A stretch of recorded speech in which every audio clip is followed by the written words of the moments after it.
watch all the shows that you do with us, Jeff, they all start like this, with us coming on just fucking laughing, and everyone's like, what is so funny with these idiots?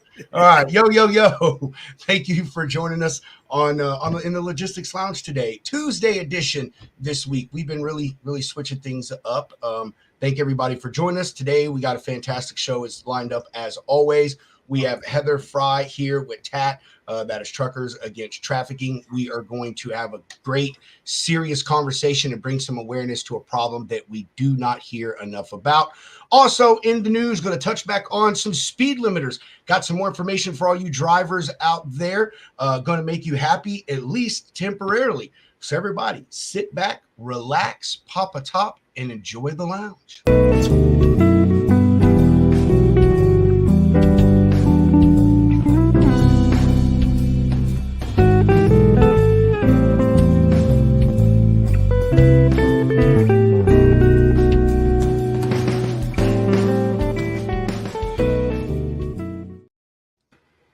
Mr. Talamo, good to see you, man. Good to see you. What's happening, my friend? Yeah, he's been MIA, dude. When I think he's had like traveling baseball games with his sons or something like that. He's been out of town.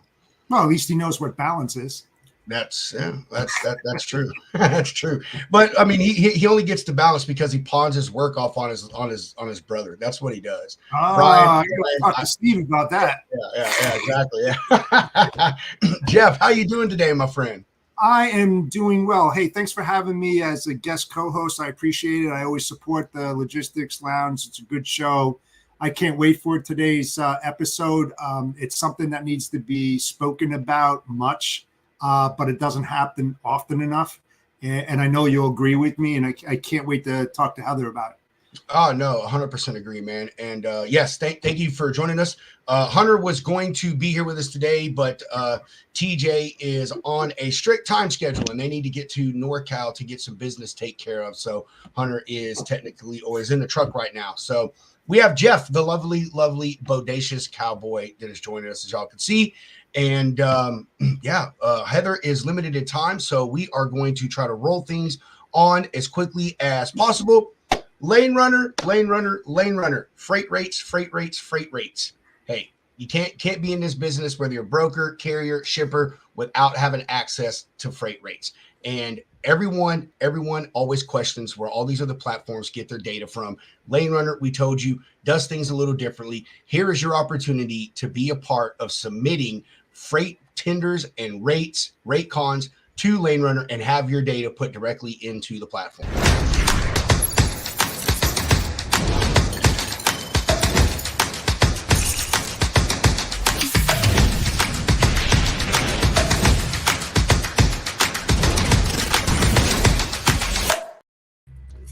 Boom, dude. I think that's pretty cool, man. I'm serious. When they didn't even tell me that they were sending that over to me, Jeff. They just sent me an email and said, "Hey, man, run this new video. We want to see. We want people to be a part of this." And so, quick, right to the point. Boom. I know. I mean, dude, who freaking else allows you to do that? It's pretty stellar stuff. Other things that are stellar is being able to track your freight and your assets. And you know what the one solution you need for that is? Gigo.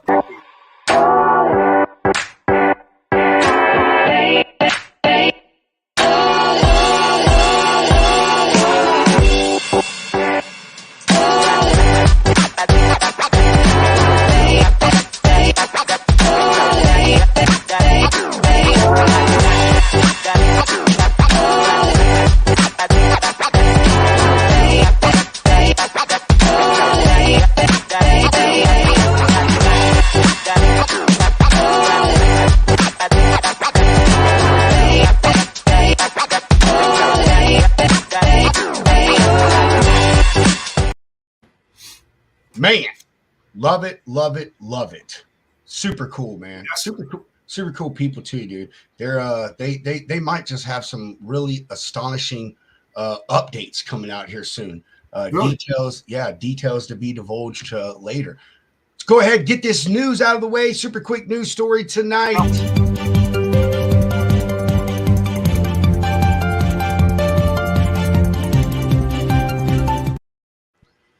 y'all know that we love continuing coverage on things here. What's good talking about something if you don't do follow-ups to it? Just like when it comes to your sales game in this industry, right? Follow up, follow up, follow up. I believe it was at the end of May that we talked about this, and now there's some new stuff out on it. According to a White House Office of Management budget agenda, the heavy-duty truck speed limiter mandate has been further pushed back by the FMCSA to May of 2025. While it hasn't been yet determined what the top speed for CMVs would be, a September 2023 significant rulemaking report originally listed the FMCSA's proposal at topping CMVs at 68 miles an hour. That document was later altered to reflect no number, as the maximum speed limit for heavy trucks already varies. So no change on that. The original notice of intent document for this was published in April of 2022, was indicating that the FMCSA would be moving forward with the speed limiter rulemaking.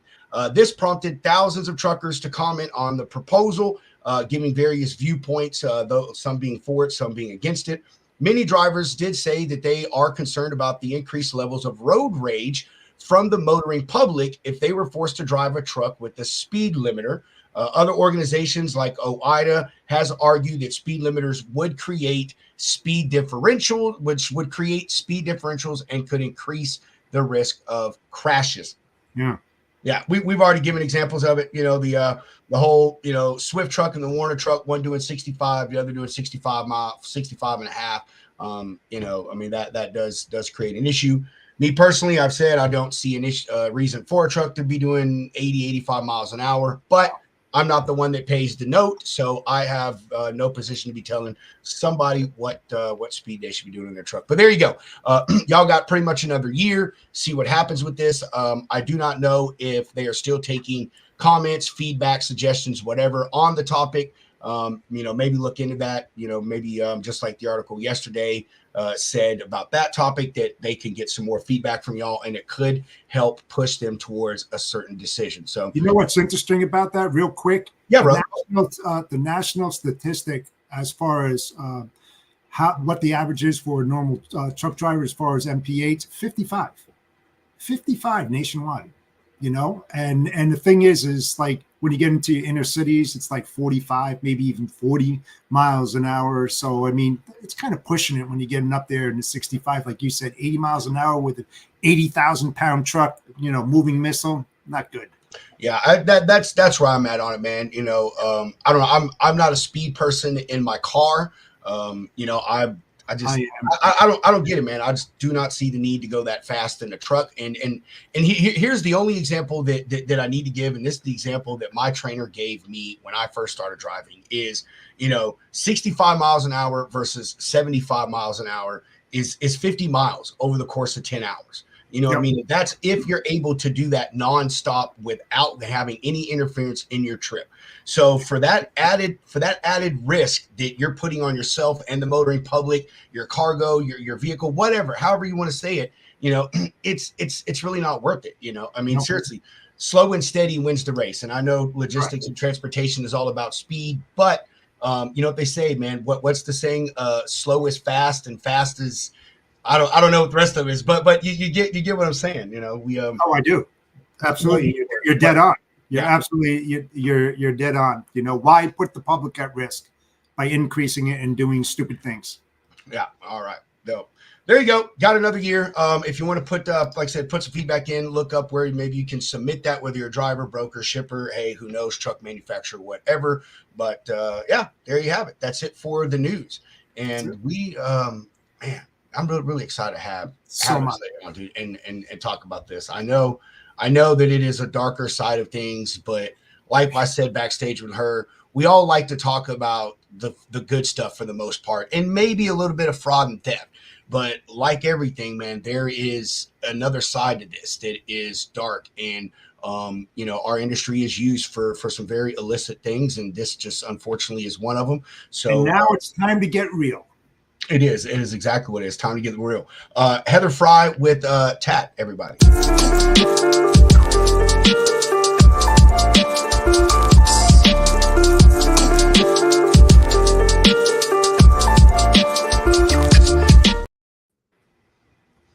Heather, welcome. Hi, guys. How Thanks for are having me. No, thank you for joining us. How are you doing today? I'm doing great. Really, really great. Yeah. That's Awesome. awesome. That's incredible. So, I usually I'd love to sit and banter with you, but again, I know that you are so pressed for time and want to get said everything that we want to get out.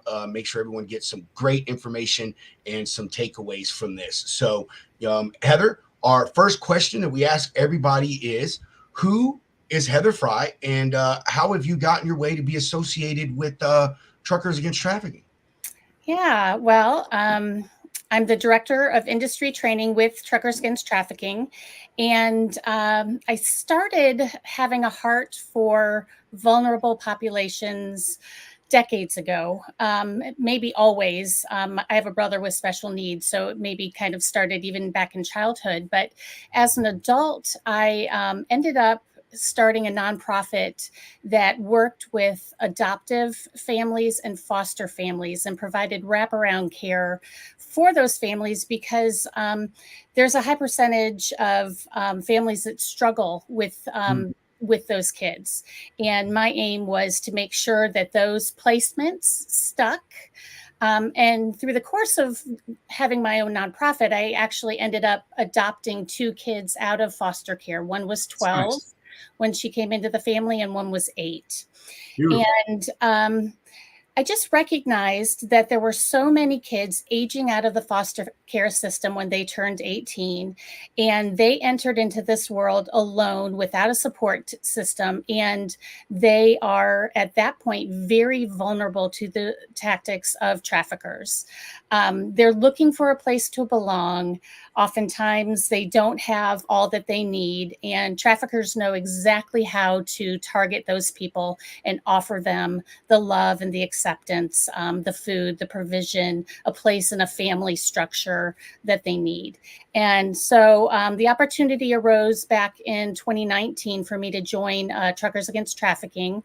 Came on for a little while, and then COVID did its thing, ended up getting furloughed. And so I just came back on in September of 2023 as the director of industry training. And so my role is to work with companies and individuals to help them look for pathways to get trained in how to spot signs of human trafficking and how to report the crime. So TAT has free training that we offer. Whether you're an owner operator, we have that available for free right from our website. And if you're a company safety director, a C-suite employee, we work with you to look at ways that you can incorporate our free training into your program. Nice. That's an incredible story. I like that. You just come from a background of love and empathy, and yeah, look at you. You've made it into a career. My wife did a little bit of what you did in your past as well. So yes, very My wife too. yeah, very honorable. You the special needs community is a place that is very much underserved, just like the exact place that you're in right now. So first question, Heather, is how did TAT get started? Can you give us the background of that? Yeah, so about 17 years ago, a mom read a book on the issue of human trafficking. She had 4 daughters, and so she brought her daughters around the table and said, "This is a big problem, and we need to do something about it."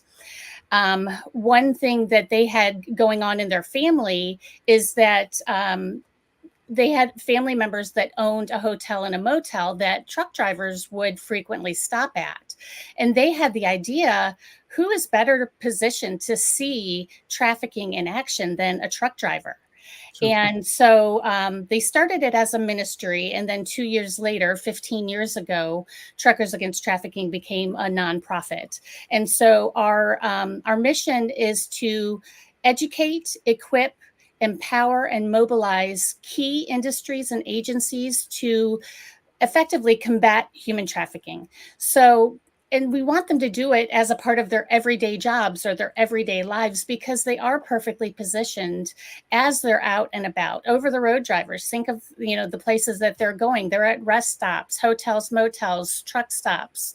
local drivers in and about cities, and even movers and instant delivery personnel actually going into homes. They all have the opportunity to interrupt an active trafficking situation, or at least call in a tip if they think that they're seeing something. That is that was very intuitive of them, and I mean just spot on with their assumption where they're going. And I'll add these things to the what you said about truckers is, they're also part of their job is they're trained to be aware of their surroundings and situations. A lot of drivers go to and from the same places, especially local drivers. I did local for years, and you remember everything, where the trash can sits on the corners, what cars are parked at places, the times things are moving. And like I said, they're everywhere. They are perfectly positioned on the front line to take notice and interject and help bring awareness and hopefully solve part of this. That's exactly right. And if you add up the number of truck drivers out on the road compared to law enforcement, there are far many more truck drivers than there are law enforcement, and they can be a huge help. So we're building up a mobile army out on the road to help law enforcement fight a crime that is just huge. It's $150 billion per year global issue. I mean, it's a big problem. And so, law enforcement can't be in all places to see what's going on. And so truck drivers are actually kind of shining the spotlight in these dark places where trafficking is actually happening.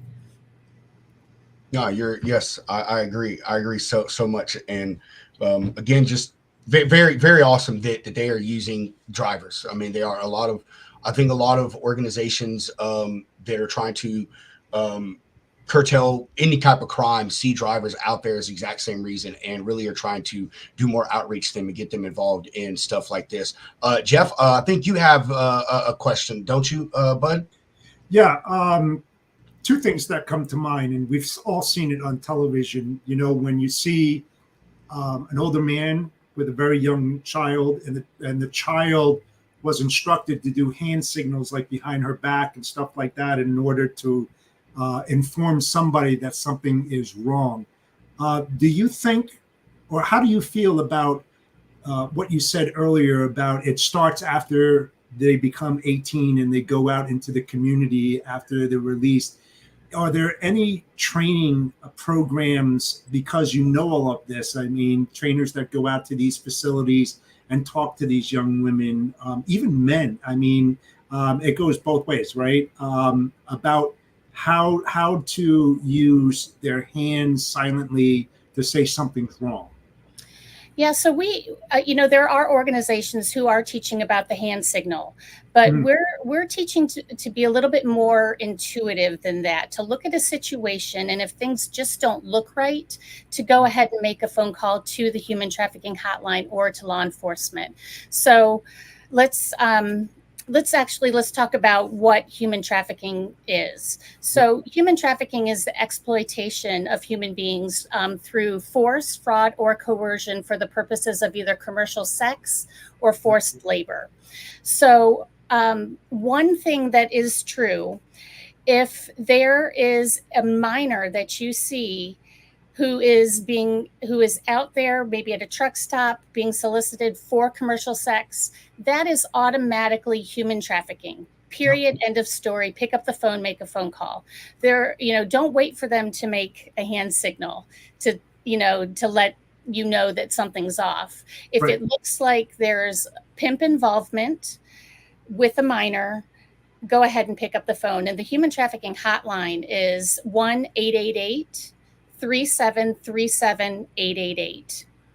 And it's also above the age of 18. Mm-hmm. So it could be a younger person, it could be an older person. Most of the time it's going to be a girl or a woman. But you may be able to spot signs of pimp control. If you see a car with an older male driver and a bunch of girls get out, sometimes a pimp or trafficker will be involved in the bartering process. At a truck stop, you may hear CB chatter about commercial company or people looking for a date. That would be an indication. Sometimes the girls will be branded or tattooed, and oftentimes in places like their hands or their neck, you may see a barcode or a money sign or a man's name that indicates that there's somebody's personal property or they're for sale. Maybe they're dressed, maybe it's, January, 32 degrees, and they're dressed in, something that looks like lingerie or a mini skirt. Provocative, yeah. Yeah. So I think, the people who are developing those hand signals, it's great. It's great information. But what we're trying to teach is that when you're not even thinking about truck drivers, but thinking about the everyday person out and about in our communities, looking at things. And if something just doesn't seem right, let's go ahead and make a phone call, because that's somebody's daughter, that's somebody's granddaughter, sister, and they may be in trouble, and you may be able to interrupt something that's going on. The other side of it is people sometimes feel afraid to get involved. And we've talked with the human trafficking hotline. We've talked with law enforcement. They would rather people go ahead and make the phone call and risk being wrong than not make the phone call at all and risk that a person's going to continue to have to live, as a sexually enslaved person. So while we're kind of on the topic, of the hand signals, which goes into, I guess, would lead into this, what could you tell us about y'all's training materials? What is it that y'all do? How do you do these with your customers, I guess, or just the public? Our partners the ask is really simple. We have in less than 30 minutes, a person can be trained.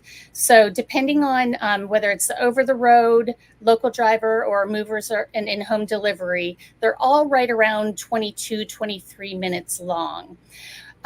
They are documentary style. They're professionally done. Each of them highlights a survivor and their story. So it is not only, it gets you in the heart, and it gives you some head knowledge to know what to do. With that, we provide wallet cards. So for each of those 3 specific trainings, there's a different wallet card that outlines the red flags of human trafficking and how to report a tip if you think that you're seeing something. So less than 30 minutes, free training. We do all the heavy lifting, and all you have to do is roll it out. So, and another thing I want to point out, we have a smartphone app as well. So it's a free smartphone app for iOS and Android. It has all of our training on it, and it has a lot of other information and resources. So, rather than people losing the piece of paper, the wallet card that we give them, they can always have that information right there in their hand. Their phones are typically within 3 feet of them at all times. So that's a really good tool as well.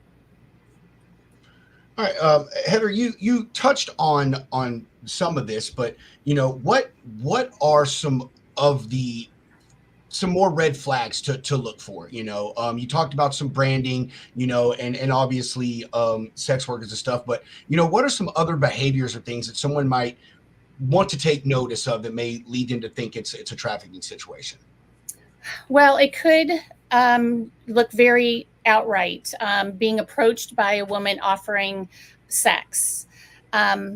Some people may want to think that person is, quote unquote, just a prostitute, but more than likely the statistics bear out that person is probably under the control of a third party, making it a human trafficking situation. So rather than just looking at that person as a lot lizard, look at that person as somebody in need of some help.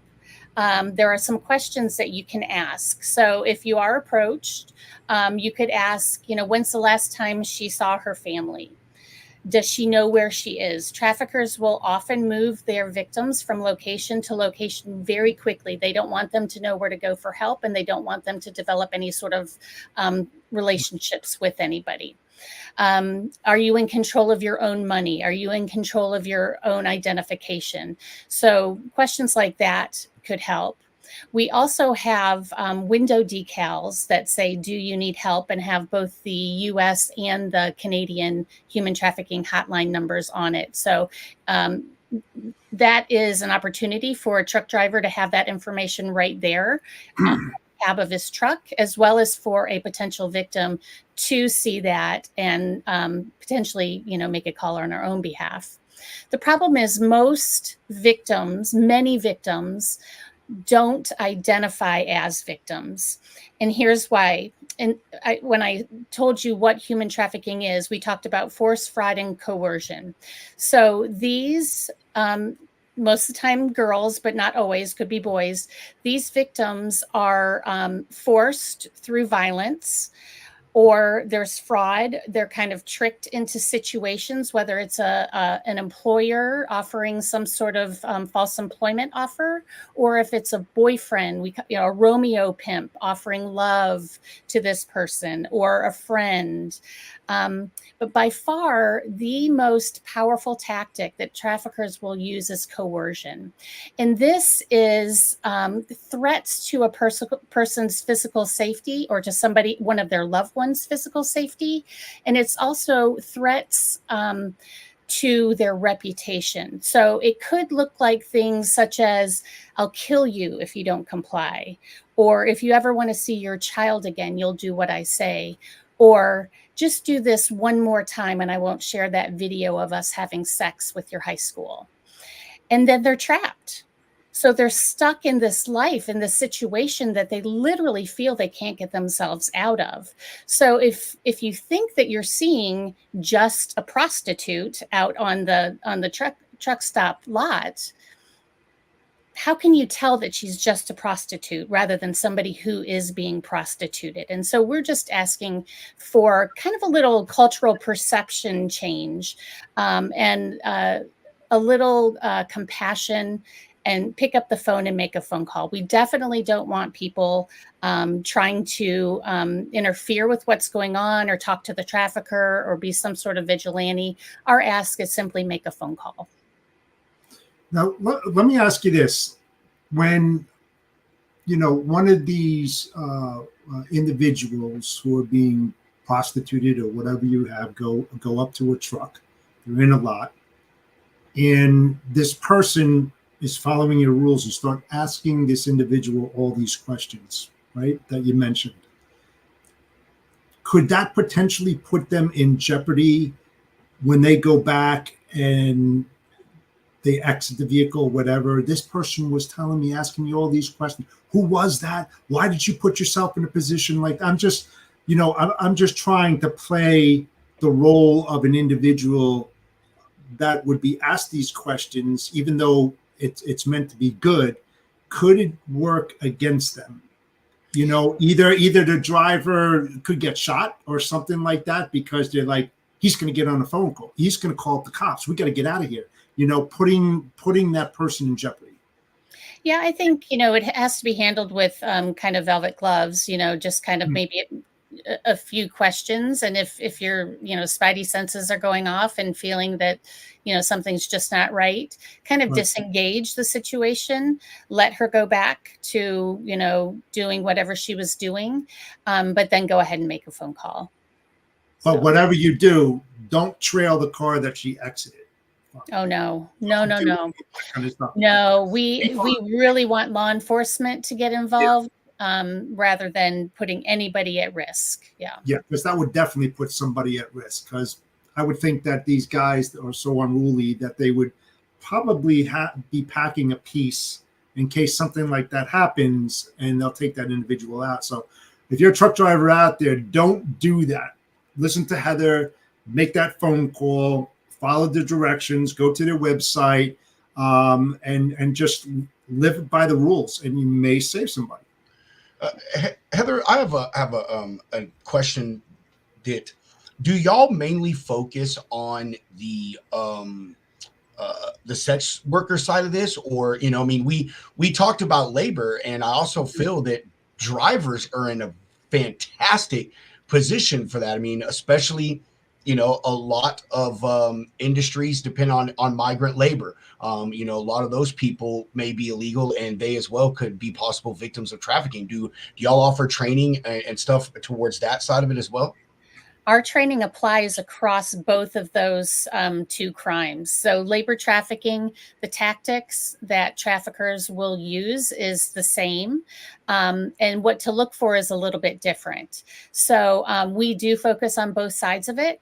In the context of a local driver, like you mentioned earlier, they are in places kind of day after day, and they will have the opportunity to see patterns or see a house that maybe has bars on the outside of the window or some extreme security measures, or with in-home delivery personnel who actually go into a home. And if there's some sort of domestic servitude going on there, they may be able to witness, sleeping quarters in a room that's not actually a bedroom, or multiple beds on the floor, or they may be able to witness actual workers who are malnourished, look abused, won't make eye contact when spoken to, or if they are spoken to, have kind of a scripted response that they give. So yes, you're spot on, Robert, that there are opportunities for that that local driver to be able to witness labor trafficking as well. I mean, I really think, just period, even as an OTR driver, produce season is in full swing right now. A lot of produce stuff, it has grown, in the western part of the United States near the border. I mean, even on the eastern part where it's not, you still have, like I said, a lot of migrant workers and such. And, a lot of people do abuse them. They come over here, they know they have no choice. They can make them work pennies on the dollar. And I mean, I personally have seen documentaries about forced labor situations and things like that. So I think all drivers are positioned in a good place to be noticeable of that. A lot of these farms, will just use the produce as an example. The thing I saw, they housed the people on site, and one of the things that ended up catching it was someone that came there did work on a consistent basis, wasn't even a truck driver, but they noticed that the living quarters were like shambles. They went in there to fix something, and it was just absolute trash. And then they made a report to someone just because of living conditions, and all unfolded in the end, it was a trafficking situation. And they were, literally picking these people up as they came across the border, telling them to give them a job, and they take them. And, so yeah, I think drivers are positioned across the multitude of things to catch this in a variety of situations. Yeah, for sure. And let's go back to that topic that we were talking about backstage before we got started, about the difference between smuggling and trafficking. Yes. So, Yes. Yeah.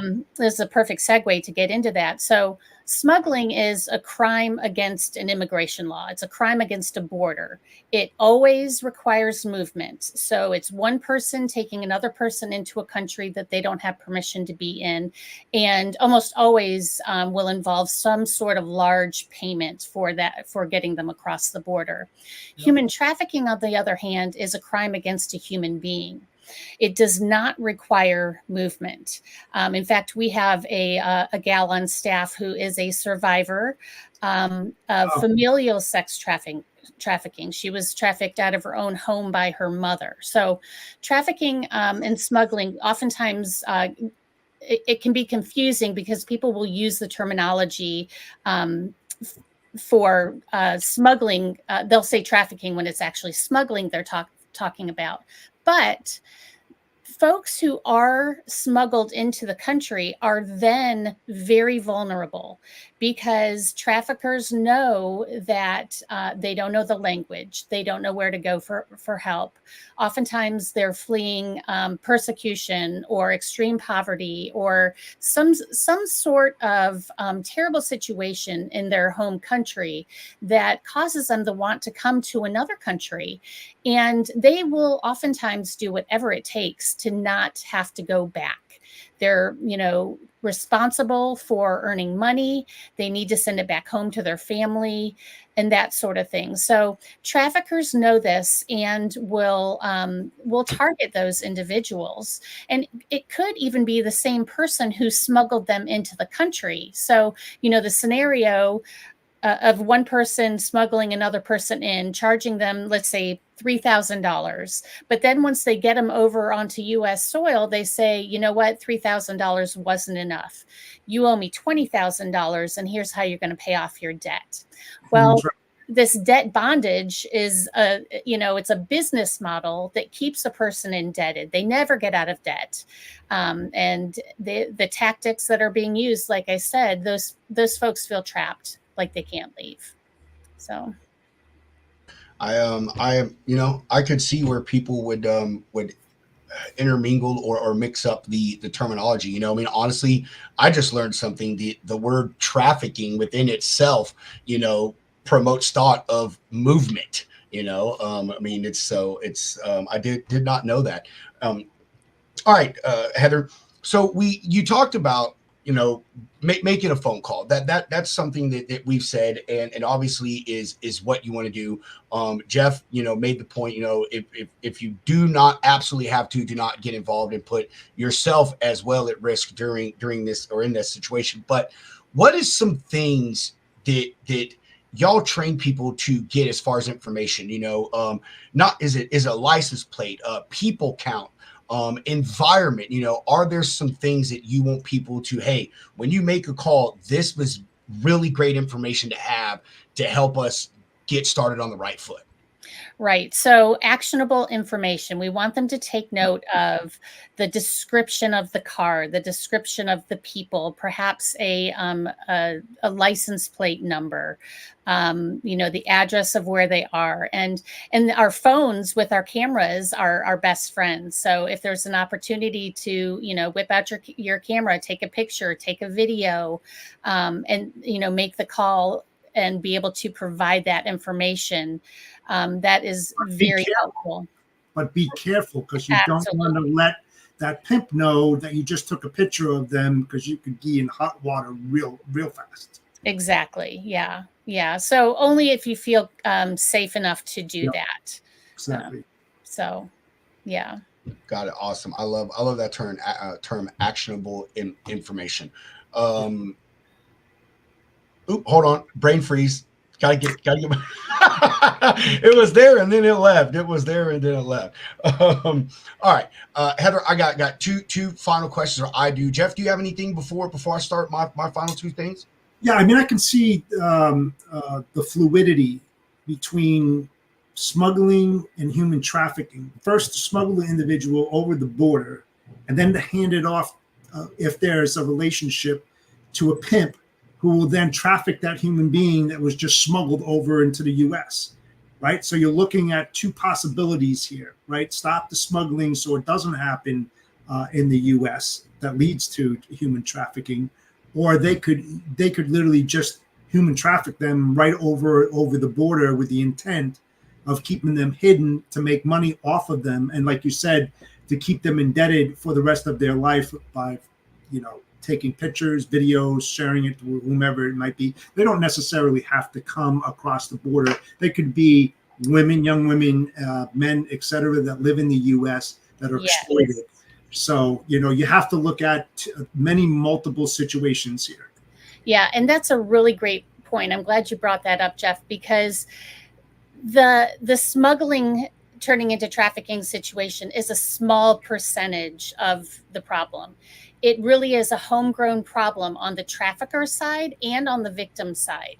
So what we know is there is a large percentage, over 80% of trafficking victims are trafficked by somebody that they know, whether it be a family member, a loved one, or an employer.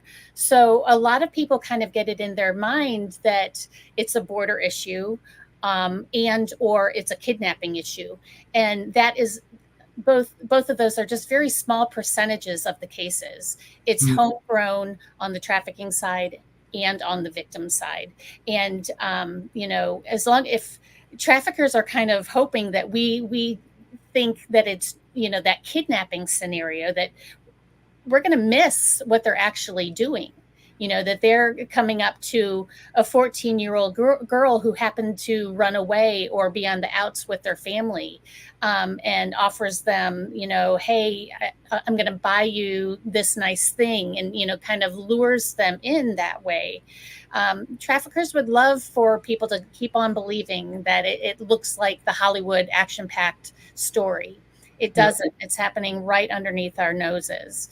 So, and, on that same note, we can talk about, what does a trafficker look like?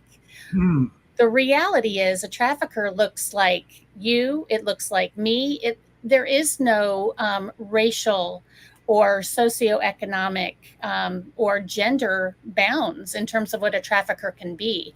And if I had my presentation slides here, I'd pull up a whole slide full of different faces, and you would go, that was a teacher, that was a firefighter, that was a former Army person. And so there are no stereotypes when it comes to traffickers. But what we've done culturally is, when we think of a pimp, we think of, the things that we've seen on TV and in the movies, and that's simply not true. So let me ask you this follow up. I had a brain freeze as well. I have one actually. Man, it was a good one too. You'll think of it. I have both mine back, but I actually just thought about this one. Something we haven't touched on. What about the connection with truckers themselves, who are actually a part of this problem? Where does that part of the fight lay with you guys? Because we got to be realistic with this now. I mean, truckers against it is a great thing, but there are a lot of truckers that are also a part of this, And I remembered my question too, so go ahead, answer. Okay. And I'm so glad you're asking this question. By and large, the trucking community, they're full of a bunch of good guys. It's a great industry, good guys. And are there people that offend? Absolutely. But by and large, they're just good guys doing great work, keeping our products moving across the country. One thing that we do know, and this is a fact right here, is if nobody was purchasing commercial sex, we wouldn't have any sex trafficking victims. And so when you look at the larger problem, and I'm not talking just about truck drivers, I'm talking about, people in general. One thing that we know is that men are by and large the offenders. And so we also have programming. We have a demand video, man-to-man demand video that looks at the issue of purchasing commercial sex and how detrimental that is to actually ending human trafficking.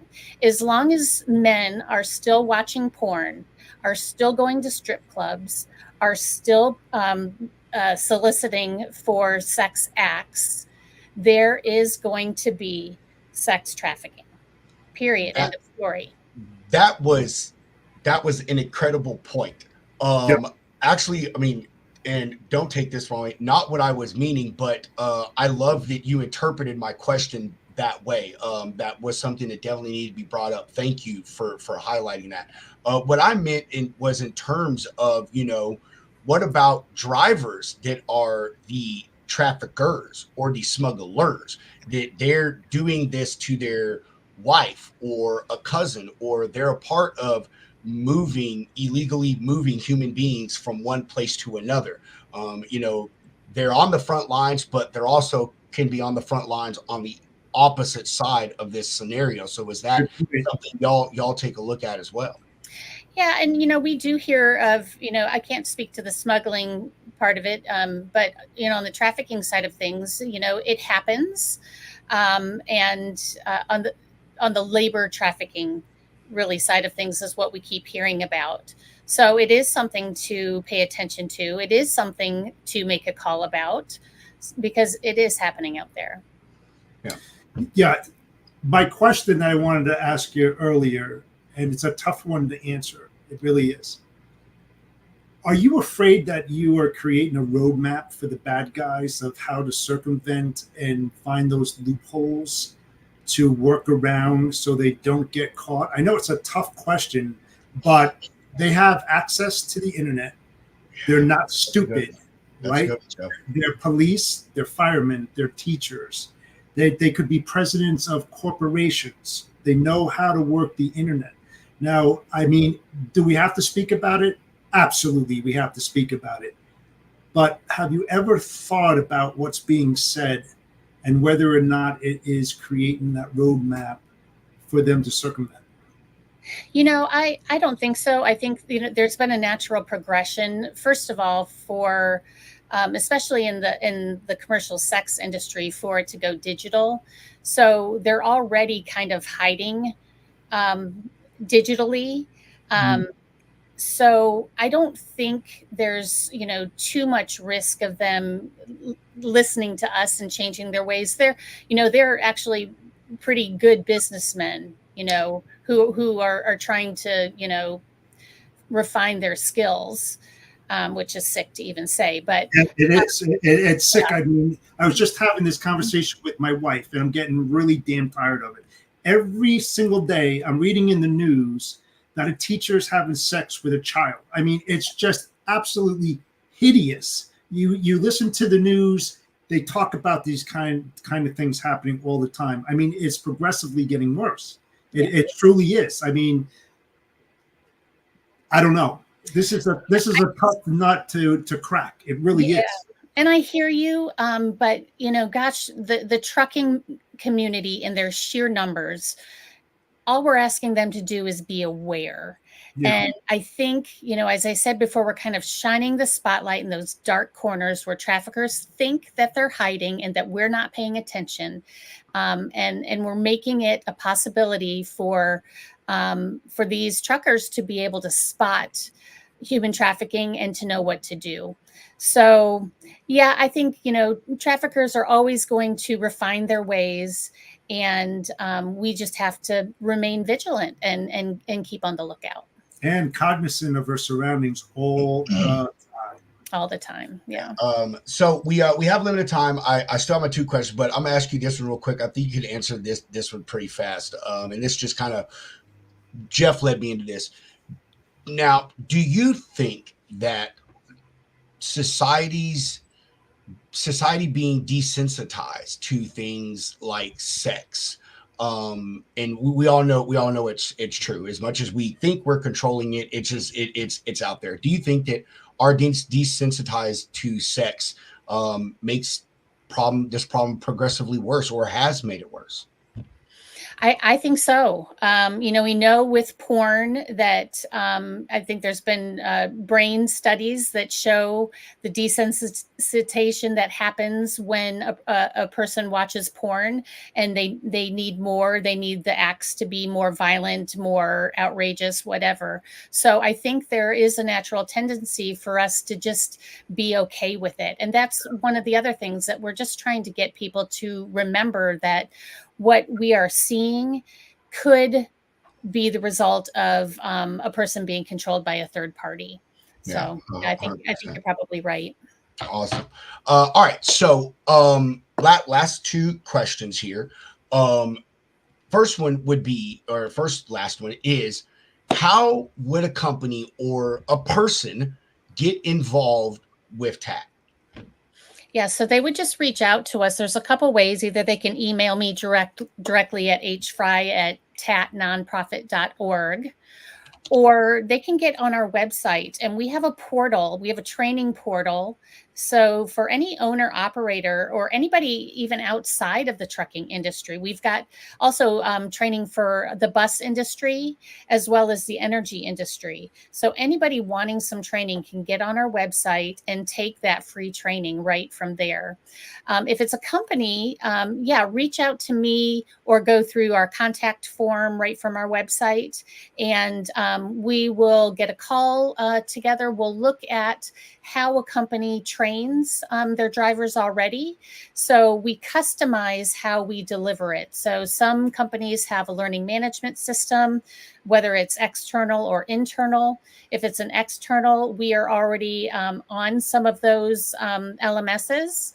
If it's internal, we would give them either the MP4 version or the SCORM file for them to upload right into their LMS system. If they pull together folks in an in-person safety meeting, they could just play it right from their computer. So we have kind of an a la carte style menu where we look at ways that companies can get involved and what fits for their structure. One other thing that we love companies to engage with is incorporating an anti-trafficking in persons policy. So that's an HR policy that basically says that any purchasing of commercial sex on company time or using company resources will not be tolerated. So that's another way that companies can get involved. Do you have a traveling like representative for TAT that go to these trucking companies that are out there, like OSHA? You know, OSHA can go into a company at any given time without any advance notice. Could you knock on a door and saying, "Hey, I represent TAT. I just want you to be aware of certain things," et cetera, et cetera? Do you have somebody that's out there, either regional or nationally, that just travels to inform people? So we all travel, but we try to hit more like association meetings or conferences so that we can spread the message to a larger group of people. Because with the trucking industry being as big as it is, we're a team of 20, maybe 21 of us on staff. There is no way we could do that. We don't have the time or resources to do that. But we love introductions to associations, and we love to be able to get out in front of people and share our message and share how companies can get involved. That's good stuff. That's a good question. I gotta interrupt you for 1 second. I'm thinking about the Broker Carrier Summit. What a great opportunity for Heather or one of her folks to go to that, because you're going to have 500 representatives from both brokers and carriers there, and their drivers there. What a great way to get that word out about TAC. I don't know how you feel about it, Pedro, but I mean, that may be a good avenue for her to reach out to many people. I agree. You know, I mean, the Broker Carrier Summit is about, you know, bridging gaps and bringing both sides together for a better cause of our industry. And, you know, this is something that, you know, both parties could be a part of. And, you know, like Jeff said, Heather, it'll be 500,000 people, something like that. And so it really would be a good place for you guys to maybe come and highlight what y'all do, and, you know, talk to a room of people that are there specifically to learn how to better our industry. Yeah, you got C-level people there. You got C-level people there, owners, not just drivers and independent operators that hit these lots all the time. But what a heck of a way to get that word out, because it's such an important topic that needs to be discussed much more often than what it is, you know? Yeah. All we need is an introduction to the right person to get us in there. I'll make that happen. Yeah. Okay. Thank you. I'll find a way. I'll hook y'all up. Heather, I don't know if we're connected on social media. I think we're just emailing. But Jeff, I'll hook you up with Heather, and you get her involved with the BCS crew. All right, Heather's got to go here in a minute. So final question, Heather, what are the key takeaways or what are the key things that you want people to take away from today? You know, whether it be signs or information that you need them to report. What do you want people to take away from this today? Key takeaways. I think, you know, we just need to recognize the signs of human trafficking. And if you're not recognizing them, if you're not able to, then take the training. Less than 30 minutes, free training. And you'll be able to spot signs. You'll know what to do if you see something. Download the TAT app. Go to your smartphone app store. type in Truckers Against Trafficking, you'll find it, and educate yourself, and talk to your family members, talk to the children in your life, because, they really need to know what a trafficker could look like, that they're not always going to look like the bad guy. And we actually have resources on our website to help aid in age appropriate conversations with children. So yeah, just get trained. It's free. It's less than 30 minutes, and you could be an everyday hero, as we say. And you know what? That brings a really quick comment. It's like when we were all growing up, and what did our parents say to us? Don't talk to strangers, right? I mean, that's where it all begins, in that training and making them aware. If you don't know that person, and you're a child, there's no reason why you should be speaking to them. Turn around and get out of harm's way, because you never know. It may not be harm's way, but it's safe to run away than to face somebody and get too close and then find yourself in a very, very bad situation, especially the parents. It's a sad situation, really is. Heather, before you go, I just want to mention something. We can talk about it in email, but on our website we have a tab that we have some charities and organizations on there that we support. I would love if we would be able to, with y'all's permission, add your logo, and I'll get our IT guy. He'll make it clickable. We'll put some little text under, but if whether you can make the decision or get with someone who can say, hey, yes, go ahead. We'd love to add y'all to our page there. And people cruise our website and they go there, they can go check y'all stuff out, and maybe we can do a little part, and want to make sure that we meet you guys. Hopefully I'll be at the Broker Carrier Summit. We can actually meet in person. Yes, and the second that, I have my own podcast as well. Please send it to me, no charge. I mean, this is too important topic to not put it out there and to be noticed. So just send me it, and just put a little clip together or whatever. I'll be more than happy to put it up there for you. Awesome. Thank you so much, guys. Love the support. No, of course. Yeah, of course, Heather. Anything we could do for y'all, like Jeff said, very, very important thing. I know you have to leave here in a few minutes, so do you have any exiting comments, questions, concerns, updates, or plugs? I think just if you think you're seeing something that just doesn't look right, pick up the phone, call law enforcement, or call the National Human Trafficking Hotline at 888-3737-888. Fantastic. Fantastic. Heather, thank you so much for being on the show. Really means a lot. So much. Yes, something that even though we don't want to talk about it, we have to talk about it. Obviously it's the only way we're going to bring awareness to it.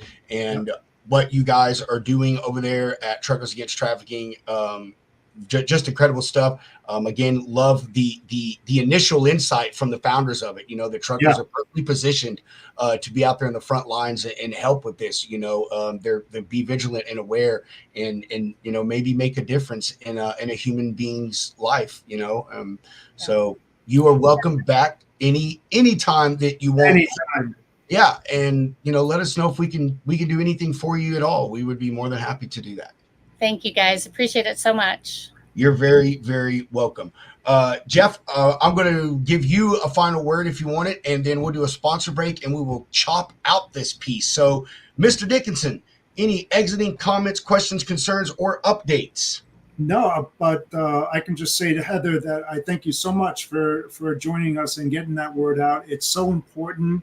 Like Pedro and myself said, we'll put it up there on our podcast. No worries about it. And we'll also talk to other podcasters to see if they can do the same thing. The more it's out there, the more it's going to get noticed. Like Pedro said, it's going to grow wings. It's going to travel fast.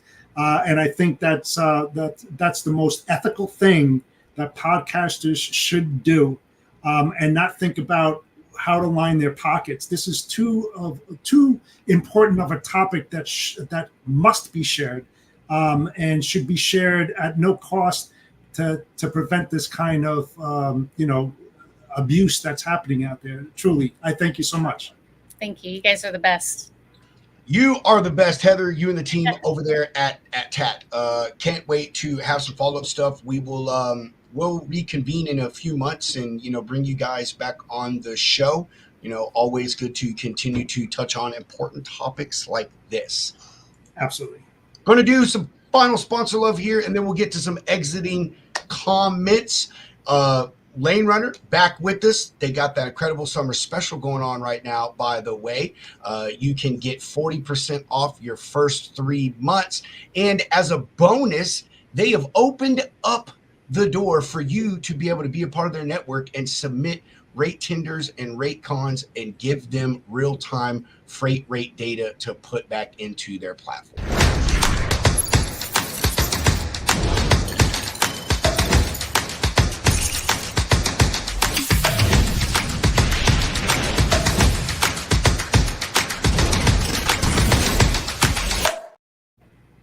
Quick. Yeah, it is quick. It's to the point. All you need to know is a freaking email to send your stuff to. That's it. I got. Hey, if you want a long one, bro, I got probably 3 minutes of commercials from these guys over here. I could run half a show of Lane Runner commercials. All right, Gigo. Cell phone based tracking, it's on its way out the door. Does it do its job? Yes, but is it 100% reliable? No, it is not. Reliability is satellites circumventing the globe, beeping down little signals, and you can see your stuff anytime, anywhere. And Gigo is the one that provides that solution.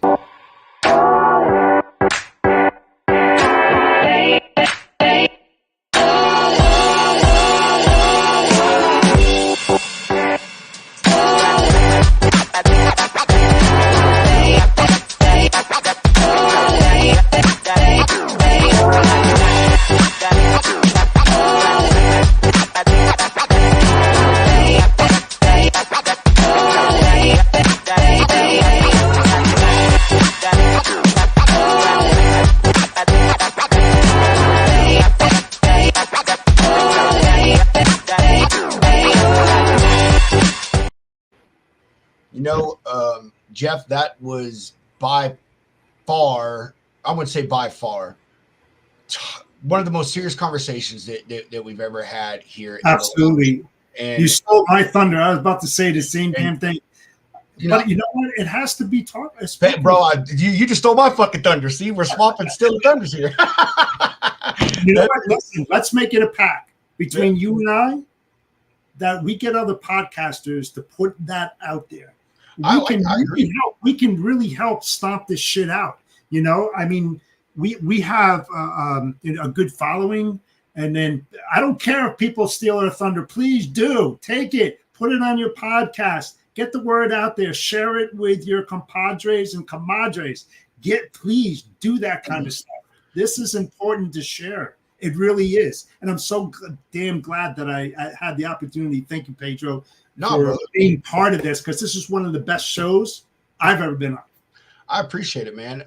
Very, very much so. Steve, man, thank you so much.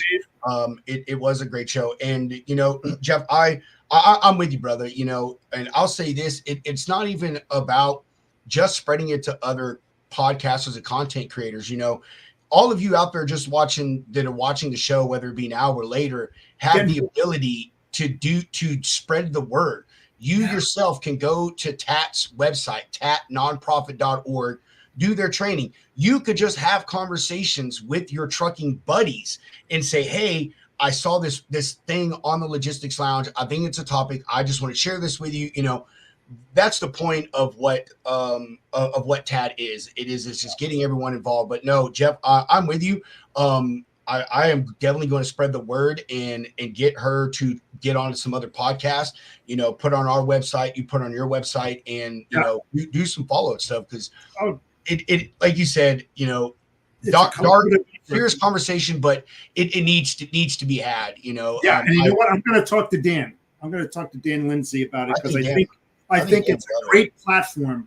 We're talking about sharing knowledge. Dude, if there was a space to give them like 5 minutes on stage, dude, not even a long time, 5 minutes to talk and say, Oh, hey, here's a problem. We just want to bring this up to you, crowd sitting in this room right now, and and boom, that it. I think Dan would like it, man. She's. But you know what? We're not selling anything. That's the whole thing. It's saving lives, for God's sakes, And what's more important than trying to save a young girl or a young man's life because they don't know any better? And here we are collectively working, brokers and carriers together, trying to get and build an objective to get rid of this shit from happening. That's what collaboration is all about, and that's what it's going to take, my friend. It's going to take a collaborative effort to make this shit go away, and it's not going to go away by sweeping it under the rug and not doing a damn thing about it. We need to share this information because it's extremely important that we do that. I am fully with you, my friend. Fully with you on all fronts. Everyone, like I said, whether you're just now tuned in for the show, you watched the whole show, thank you for watching what you have. If you just tuned in towards the end, please go back, watch what Heather had said. Listen to the questions we asked. She put out some incredible information.